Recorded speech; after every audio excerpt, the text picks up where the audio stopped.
అందరికీ నమస్కారం. నా పేరు అందే నాగబసవ సూర్యనారాయణ. పురాణ అమృతం ఛానల్ నుండి మాట్లాడుతున్నానండి.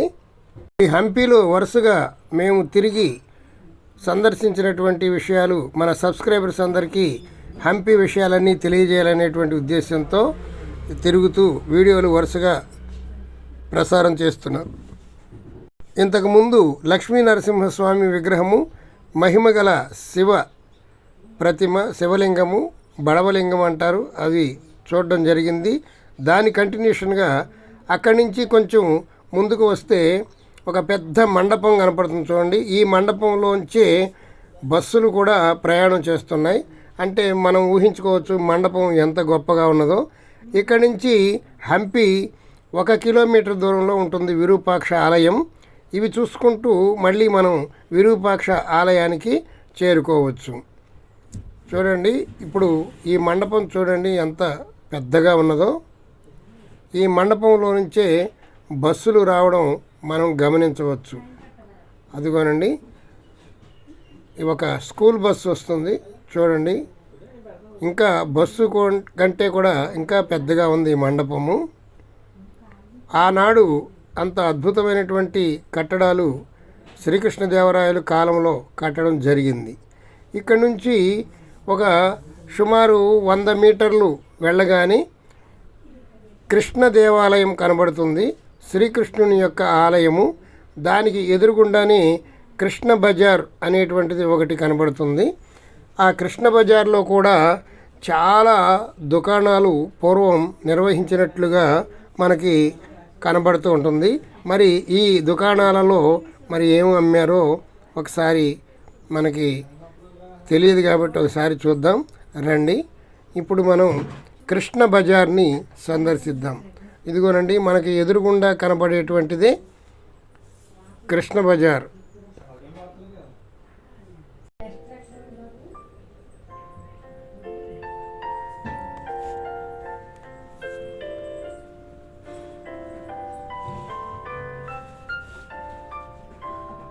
అదిగోండి, మనకి దూరంగా కనబడుతుంది కదా, అదే మాతంగ పర్వతము.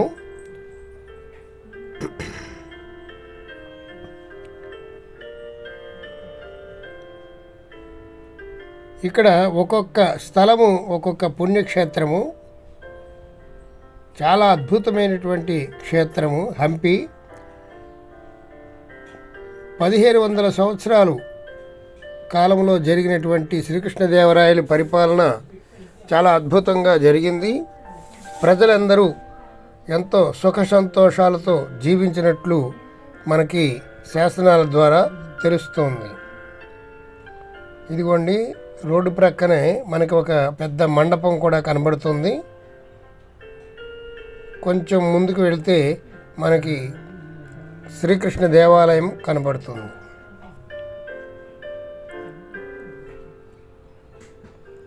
చూడండి, ఇంకొక బస్సు మండపంలోంచి వెళుతుంది.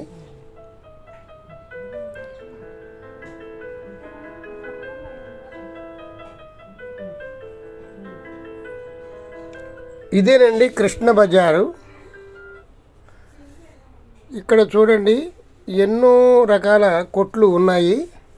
మరి సుమారు 600 సంవత్సరాల క్రితం ఇక్కడ మరి ఏమి అమ్మకాలు కొనుగోలు జరిగిందో మనకైతే తెలియదు. శాసనాల ద్వారా అయితే మాత్రం రత్నాలు, వజ్రాలు, వైఢూర్యాలు ఇక్కడ అమ్మకం కొనుగోలు జరిగేదని చెప్తూ ఉన్నారు. అలాగే పౌరులకు కావలసినటువంటి వస్త్రాలు కూడా ఇక్కడ అమ్మేవారని తెలుస్తుంది. చూడండి ఎంత పెద్ద బజారు ఉన్నదో. ఇంత పెద్ద బజారు చూస్తుంటే ఆ రోజుల్లో ఎంత వైభోగంగా ఈ సామ్రాజ్యం వెలిగిందో మనకి అర్థమవుతుంది. 1 కాదు 2 కాదు, కొన్ని 100 కొట్లు, 100 దుకాణాలు ఇక్కడ ఏర్పాటు చేయడం జరిగింది. ఇది చాలా ఆశ్చర్యకరమైనటువంటి విషయం.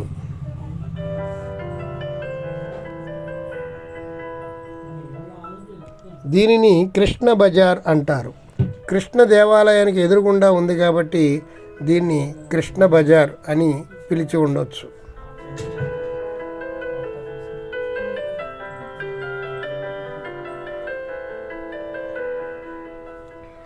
చూడండి, మనకి ఎదురుగుండా ఒక రాయి కనబడుతుంది. ఒక రాయి మీద ఎవరో ఒక రాయి పెట్టినట్లుగా కనబడుతుంది. ఇది ప్రకృతి యొక్క విచిత్రమైనటువంటి లీల. ఇదిగోనండి, మనకి ఎడమ చేతి ప్రక్కనే ఉన్నటువంటిది కృష్ణ దేవాలయము. ఎదురుగుండా మనం ఇప్పుడు కృష్ణ బజార్ చూసాము. ఈ కృష్ణ బజార్కి ప్రక్కనే పుష్కరిణి ఉందండి. మంచినీటి సరస్సు, పెద్ద సరస్సు ఒకటి ఉన్నది. అది తర్వాత చూద్దాం. ముందు కృష్ణ దేవాలయాన్ని సందర్శిద్దాం. మరి రండి.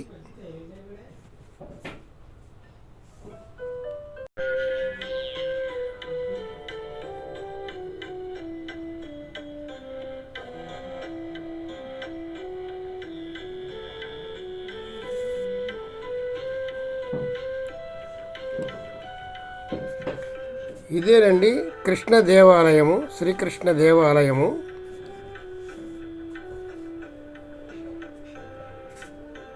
ఈ ఆలయం కూడా చాలా అద్భుతంగా ఉంది, చూడవలసినటువంటి ఆలయం. హంపీలో ఉన్నటువంటి ఆలయాలన్నీ ఒకే రకంగా ఉన్నట్టు ఉంటాయి, కానీ ఒకదానికి ఒకటి సంబంధం లేనట్లుగా కూడా ఉంటాయి. ఇది శ్రీకృష్ణ దేవాలయము. లోనికి వెళ్ళి చూద్దాం రండి. ఈ ప్రక్కన ఎన్నో మండపాలు ఉన్నాయి. భక్తులు విశ్రాంతి కోసం ఈ మండపాలను నిర్మించి ఉండవచ్చు. చూడండి, ఎంత పెద్ద ఆలయము.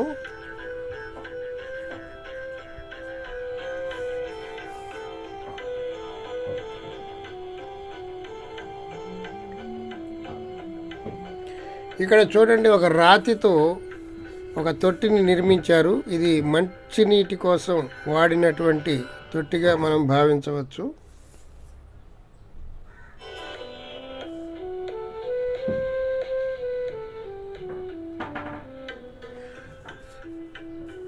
విజయనగర సామ్రాజ్యాధినేత శ్రీకృష్ణదేవరాయలు నడిచినటువంటి ఈ స్థలంలో మనం నడవటం నిజంగా మన అదృష్టం.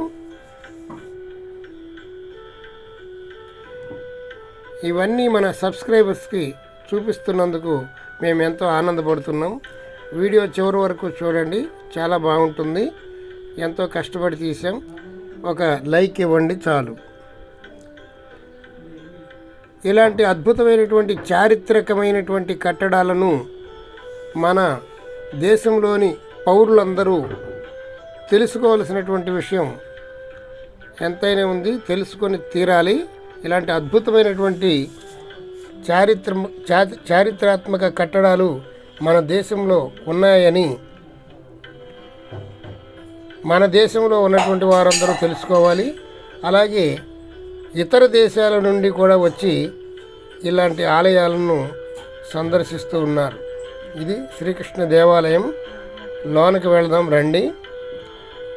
లోపల శ్రీకృష్ణుని యొక్క విగ్రహము కానీ లేదు, పూజలు జరగడం లేదు, దేవాలయం మాత్రమే ఉన్నది.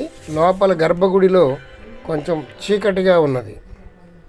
ఇక్కడ చూడండి, దేవాలయం ముందు ఉన్నటువంటి ఒక మండపం చాలా అద్భుతంగా ఉంది.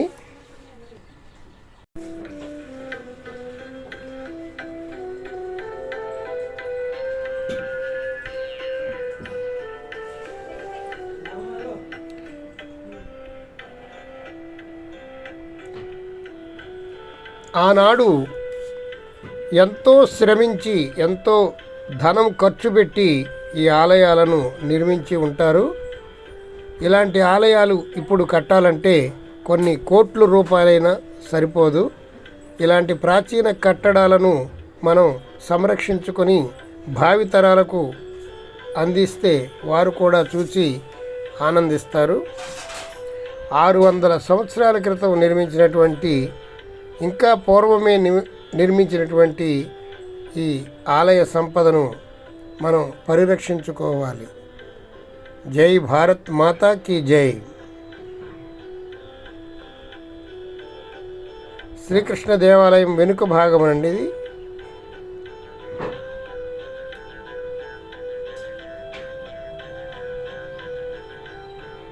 ప్రక్కని రుక్మిణీదేవి ఆలయం కూడా మనం చూడవచ్చు.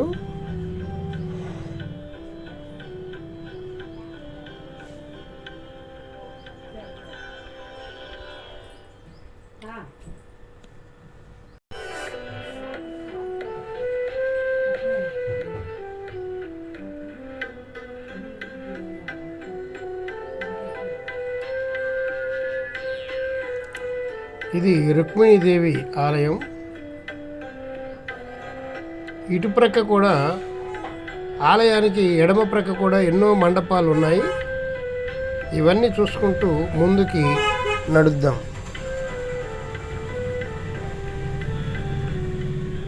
అద్భుతమైనటువంటి శిల్పకళా సౌందర్యం ఉన్నటువంటి ఈ హంపి నగరాన్ని మన సబ్స్క్రైబర్స్ అందరికీ చూపించడం మా భాగ్యంగా, పూర్వజన్మ సుకృతంగా భావిస్తున్నాం. ఈ వీడియో ఎంతో కష్టపడి తీసాము. ఒక లైక్ చేయండి. 10 మందికి ఈ వీడియోని అందించండి, షేర్ చేయండి. ఇదేనండి రుక్మిణి అమ్మవారి ఆలయం.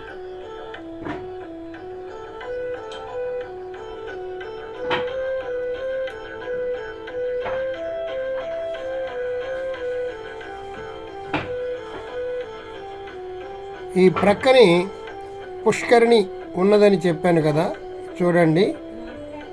ఆ కృష్ణ బజార్కి ప్రక్కనే ఉన్నటువంటిది. ఇది దూరంగా కనబడుతుంది చూడండి, పుష్కరిణి, మంచినీటి సరస్సు. ఆనాడు ఇక్కడికి వచ్చేటువంటి వేలాది మంది ప్రజలకు మంచినీటిని అందించేటువంటి పుష్కరిణి. మా పురాణ అమృతం ఛానల్ని మొట్టమొదటిసారిగా చూస్తుంటే సబ్స్క్రైబ్ చేసుకోండి, బెల్ ఐకాన్ నొక్కండి. ప్రతిరోజు ఒక వీడియో వస్తుంది. మారుమూల ఉన్నటువంటి దేవాలయాలను మీరు ఇంటి దగ్గరే ఉండి సులువుగా చూడడానికి ఏకైక మార్గం మా పురాణ అమృతం ఛానల్. ప్రతి విషయాన్ని పూర్తిగా అందించడమే మా ధ్యేయం. Thank you.